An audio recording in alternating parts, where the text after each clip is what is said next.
잘 구워줘야 찔기지지를 않거든요. 마기를 쳐나왔는 거. 이게 완전한 오진 않겠죠? 보통 똑똑한 놈들이 아니에요, 놈들이. 중이라도 한 번도 안 무네.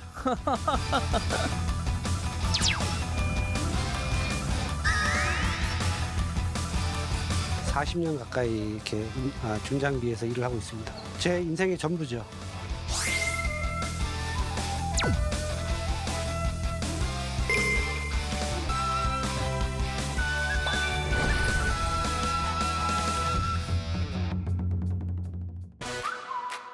이번에 찾아간 곳은 오산시의 평범한 주택가. 한적한 골목 끝 공터에서 발견한 것은 바로 굴착기입니다.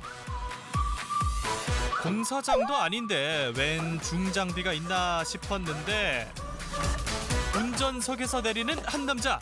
오늘의 주인공 명균 씨입니다. 대단한 재주를 지녔다고 소문난 이분, 일단 따라가 볼까요? 그가 들어선 곳은 한 컨테이너 건물. 넓은 공간 안에는 작업대와 공구들이 놓여 있습니다. 정체를 궁금해하는 제작진에게 보여줄 게 있다는데요. 이쪽에 보시면 제가 한 10년 넘게 꾸준히 만든 것들이에요. 일명 그의 보물창고라는 곳에는 다양한 자동차들이 가득.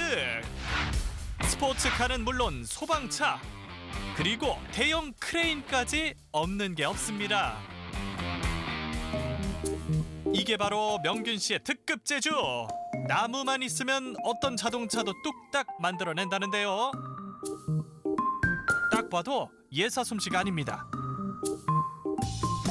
자세히 보면 더 놀라게 된다는 그만의 작품 세계. 보시면 이게 제가 여러 개를 만들었어요. 그 중에 하나 똑같은 건데 얘는 조금 작아요. 얘보다 사이즈가. 중장비 똑같은 것도 종류별로 크기별로 다 있어요. 그래서 조금 작은 거, 조금 큰 거. 앞에 이빨이 달렸고 없어요. 그러면 얘는 모래 같은 거, 부드러운 흙만 막 파는 거고, 얘는 흙이나 돌, 안반 이런 거 잘 안 파지는 걸 파는 거예요. 그래서 이빨이 달린 거고. 겉모양은 물론 디테일까지 완벽하게 재현해낸 작품. 바로 명균 씨가 현직 굴착기 기사여서 가능했던 것이라는데요. 직접 비교해보면 틀린 그림 찾기에서도 난도 최상 수준. 부품 하나하나까지 완벽한 싱크로율을 자랑합니다. 40년 가까이 중장비와 동고동락했으니 구조는 물론 기능까지 환할 수밖에요. 취미로 목공을 배우면서도 자연스럽게 중장비부터 만들기 시작했답니다. 초창기에 제가 시작을 할 때는 어떻게 할 줄을 모르니까 제일 쉬운 게 그냥 연필로 그리는 거예요. 실제 사이즈로 1:1 사이즈로 그리는데 종이가 큰 게 없으니까 달력 뒤에다가 바퀴 2개 딱 놓고 거기서부터 그리는 거예요. 진정한 고수는 장비를 가리지 않는다죠. 달력에 그려 완성한 그의 첫 작품은 바로 이것. 트레일러, 트랙터라고 하는데 우리가 트랙터 하면 농사용 생각하시는데 그게 아니라 통칭적으로 트레일러의 앞부분을 트랙터라고 하고 뒤에 달려있는 걸 트레일러라고 그래요. 그때 당시에 이걸 만들어가지고 겨울에 눈밭에 나가가지고 실제로 제가 이게 눈밭에 굴리면서 이 트레이드 자국 나는 거 사진 남기고 싶어가지고 갖고 놀고 그랬어요. 이게 대략 언젠가요? 한 10년 전. 첫 차를 만들고 10년 동안 수백 대의 나무 자동차가 공방을 꽉 채웠는데요. 가장 힘든 작업은 나무로 둥근 바퀴를 만드는 것이라고요. 보시면 바퀴도 다 나무인데 뭐 고무로 써도 돼요. 근데 굳이 돈 주고 살 필요 있어요? 나무로 다 만드는 거지. 나무의 색깔 그대로를 쓴 거예요. 까만색은 까만색 나무, 갈색은 월넛, 노란색은 소태나무, 빨간색은 파덕, 파란색 나무도 있고 다 있어요. 그런데 아직 놀라긴 이르다는 달인. 별안간 뭔가를 보여주겠다고 하더니 톱밥을 바닥에 뿌립니다. 이게 흙이다 생각하시면 돼. 그리고 잠시 후 눈으로 보고도 믿기지 않는 놀라운 광경이 펼쳐졌는데요. 위풍당당하게 톱밥을 밀고 이동하는 불도저. 스마트폰 앱을 이용해 불도저송 모터를 컨트롤해주면 앞으로 전진, 이번엔 뒤로 전진. 야, 참 신기하죠? 나무로 만들어서 이렇게 움직이기가 쉽지가 않걸라. 제가 이걸 만들기 위해서 연구를 무지하게 많이 했잖아요. 절로 소장 욕구 불러일으키는 나무 자동차. 덕분에 구매 문의가 끊이질 않았지만 판매할 생각은 해본 적이 없다고요. 집사람이 그래요. 주변 사람들도 그 왜 안 파냐, 만들고 보내고 팔고 다시 만들면 되지 않냐. 근데 창작하고 예술하시는 분들은 그 마음을 알 거예요. 온 열정을 쏟아가지고 만들잖아요. 근데 이걸 보내면 똑같은 거 다시 만들 수 있을 것 같아요? 못 만들어요. 절대 못 만듭니다. 많은 분들이 제 작품을 볼 수 있고 많은 분들이 찾아올 수 있는 그런 환경을 갖추는 게 제 소망이에요. 소리를 따라간 곳에는 연기가 자욱한데요. 상황을 파악하기도 전 이제 밥 주러 이제 한 가보입시다. 도대체 누구에게 밥을 주는데 이렇게 준비가 요란한가 싶었는데 벌떼를 날씨가 좋으니까 많이 나오네.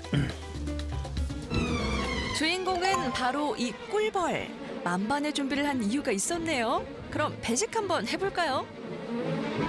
아, 많이 먹었네. 지금 원래도 그만큼 넣어주셨는데 저만큼밖에 안 남은 거예요? 예. 그리고 여기 이제 이걸 연기를 잘 뿜어줘야 찡겨 죽지를 않거든요. 벌 한 마리 한 마리가 이 시기에는 굉장히 중요하기 때문에 한 마리도 죽이면 안 돼요. 이렇게 뚜껑을 덮어주면 작업이 끝나는 겁니다. 선생님 여기 옆에 나 있는 구멍은 뭐예요? 이 구멍은 공기통. 예. 벌들이 날개짓을 해가지고 이 공기 이 순환 시켜가지고 제가 온습 이런 건 다 조절해요. 아 자기 날갯짓으로 다. 예, 날개짓으로.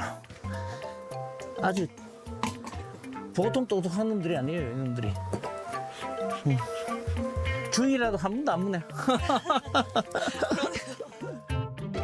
양봉을 시작한 지 어느덧 5년. 이제는 꿀벌 전문가가 다 됐지만 사실 농사꾼이었던 도진 씨에게 양봉은 큰 도전이었습니다. 험한 땅이라 가능한 일이었다고요. 여기 양봉이 잘 되는 그런 땅일까요? 꽃이 일찍 피잖아, 그죠? 이동 양봉 하시는 분 출발지가 거의 경남 지방이라고 보면 돼요. 전라도 지방은 따뜻하긴 더 따뜻한 데가 많은데 아카시아가 없어요. 아카시아가 여기서부터 거의 시작된다고 보면 돼요. 벌 키우기가 좀 좋다고 보면 돼요. 잘 크고. 그럼 열심히 일한 결과물 한번 살펴볼까요? 아, 오케이, 좋았어. 이 꿀이 이렇게 마기를 쳐놨는 거, 이게 완전한 꿀이라는 겁니다. 막을 걷어내고 안에 들여다보면 꿀이 아주 진하게 나오죠. 아주 진하죠. 자, 한 맛 한번 찍어 잡숴보세요. 이렇게. 쏘진 않겠죠? 안 싸요, 안 싸. 괜찮아. 푹 찍어요, 푹 찍어. 응. 꿀 맛이다. 꿀이 꿀맛이죠. 이 꿀맛처럼 양봉업도 달콤하기만 했으면 좋겠지만 원래 벌이 무지하게 죽어버렸어요. 그냥 원래 우리 농장의 벌도 한 50% 이상이 폐사돼 버렸어요. 날씨도 나쁘고 해서. 더 보면 햇바닥을 쭉 빼놓고 죽은 것들이 있어요. 벌에 혀가 있어요. 벌 해가 있죠. 근데 그런 것들은 이제 농약에 중독됐을 때 그렇게 하는 것도 있고, 여기서 보면 거기가 이제 다 자연사한 것들이에요. 이것들은 어떨 때 보면 이거 날개가 없는 것들이 있어요. 그런 것들은 이제 충에 의해 가지고 식물을 빨리 했다든가 이 사인이 다 있어요. 자세히 듣다 보면. 이상기후 등 다양한 원인으로 양봉을 하기가 더 어려워졌지만 그래도 이 꿀맛에 힘을 낸다는 도진 씨. 제작진에게도 아낌없이 그 맛을 선보입니다. 저 손이 묻었다. 단맛이 나요. 밥맛이 나. 네. 비릿한. 앞으로 계속 이 양봉업 계속 하고 싶으세요? 예, 할 거예요. 끝까지 할 거예요. 키운다는 그 재미, 그걸 또 달콤함 맛보셨잖아요. 네.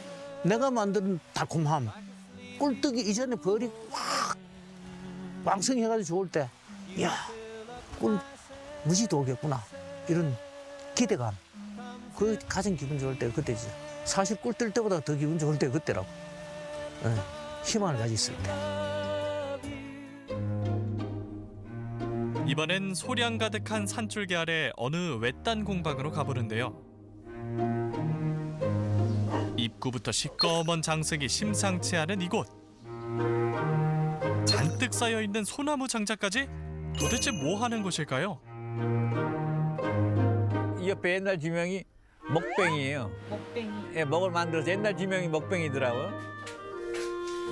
문방사호의 하나인 먹. 어떻게 만드는지 본 적은 없는데요. 오늘 한번 알아볼까요? 소나무를 태운 미세한 그을음을 모아 만든다는 송연먹. 삼국시대부터 생산된 한국을 대표하는 전통먹인데요.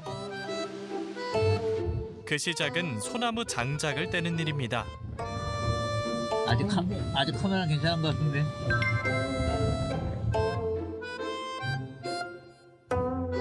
이렇게 열흘간 소나무를 태워 가마와 연결된 연막에 그을음을 모은답니다. 인고의 시간을 거쳐 모은 그을음에 악교를 섞어 반죽하는데요. 온도와 습도에 민감한 먹의 성질 때문에 계절마다 하는 일도 조금씩 다르다고 합니다. 봄, 여름, 가을, 겨울 어떤 작업을 하세요? 봄, 가을은 그름 채집만 하고요. 겨울에는 이렇게 먹만 만들고요. 여름에는 채색, 뭐 건조, 뭐 이런 거. 국내에서 유일하게 송연먹의 명맥을 잇고 있다는 한상묵 장인. 송연먹과 만나게 된 사연이 있다고요. 내가 처음에 해가지고 일본에 수출만 했댔어요. 일본 수출만 하다가 수출 계약서를 잘못 쓰는 바람에 제가 큰 낭패를 보고 빚도 한 3천만 원 넘게 지고 있었죠. 근데 그때 마침 서울 인사동 필방 하시는 분들이 한 집당 500만 원씩 해가지고 3천만 원을 저한테 걷어서 줬어요. 성금으로. 근데 그분들이 송연먹을 한번 해봤으면 좋겠다. 네가 한번 만들어봤으면 좋겠다 해가지고 저도 그때부터 관심을 갖고 어려울 때 도움을 준 사람들과의 신의를 지키기 위해 시작했지만 이제는 먹에 있어선 누구도 따라올 수 없는 전문가가 됐습니다. 보양목. 선생님 그 나무 틀도 선생님이 만드신 거예요? 예. 요 외관은 목무새에서 만든 거고요. 여기 글자는 제가 다 판 겁니다. 네. 뭐라고 적혀져 있나요? 인고현. 고구려 먹을 가물가물하게 입고 있다. 그래서 인고현의 먹이래요. 그리고 이건 고구려 벽화 때 보면 그 그림이에요. 말 타고 지금 호랑이 사냥하는 모습이죠. 네. 이렇게 전부 다 이렇게 분해가 됩니다. 다 떨어져요, 이렇게. 네. 한옥집에도 못을 안 쓴다고 하던데 그런 예. 요건 한국 먹 스타일이고요. 일본 먹은 이런 스타일이에요. 속도는 빠른데 단점은 요 사이즈밖에 못 찍어. 얘는 속도는 느린데 안에 거를 더 두껍게 막으면은 더 작은 사이즈가 되잖아요. 먹은 크게 송연먹과 유연먹 두 가지로 나뉘는데요. 서로 어떤 차이가 있을까요? 두 개 색 구별이 되나요? 얘가 조금 더 진하고 약간 좀 흐리고 하죠. 네네. 요 숟가락 있는 게 여기에 송연 가루예요. 요게 유연 가루고. 먹을 만두면 요 색이 나옵니다. 요 유연 먹고 까매면서 붉은 빛이 돌고. 송연 먹으면 약간 흐리면서 푸른 빛이 돌고. 동트기 전 새벽빛을 닮았다는 송연먹. 신비로운 검푸른 빛을 내기 위한 과정은 여기서 끝이 아닙니다. 표면이 말라 갈라지지 않도록 한지와 잿가루 속에서 일주일간 속수분을 날리는 과정을 거쳐야 하는데요. 온도, 습도 이런 걸 딱 조절해 주는 거죠. 재 속에 묻혀서. 인큐베이터죠, 여기로 말하면. 먹의 크기에 따라 3개월에서 6개월 동안 추가로 건조를 하는데요. 잘 말랐는지 확인하는 방법이 있다고요. 그래서 이제 매일같이 해주는 게 이렇게 두들겨서 목탁 소리 마냥 소리도 듣고 그 다음에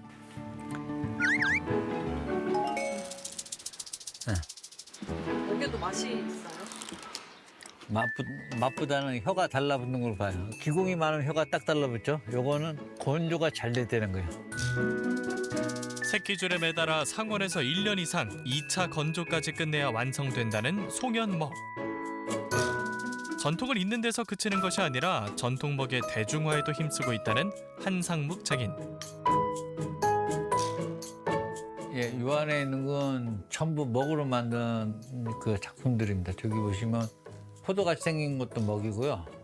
그 밑에 도끼도 먹이고 여기 천장에 매달려 있는 거 얘도 먹이고 전부 다 먹입니다. 그 요 앞에 와서 보시면은 너무 귀여운데요? 얘 작은 것도 먹입니다. 근데 이제 아쉬운 게 한국엔 이렇게 작은 벼루가 없어요. 이 벼루는 일본산인데 물어보는 게 얘는 꼬리부터 갈아요, 머리부터 갈아요. 하는데 다 갈아 쓰는 먹들입니다.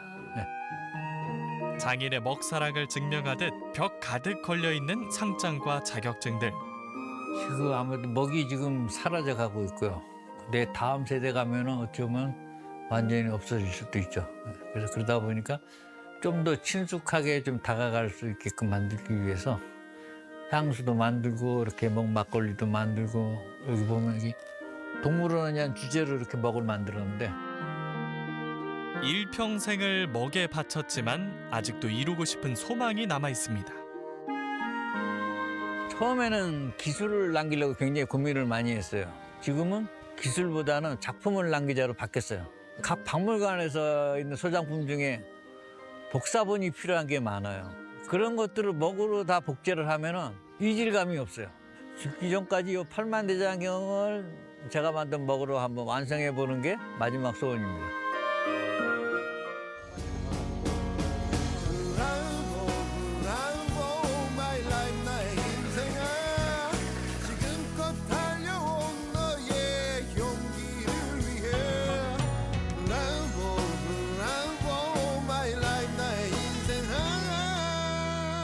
찬란한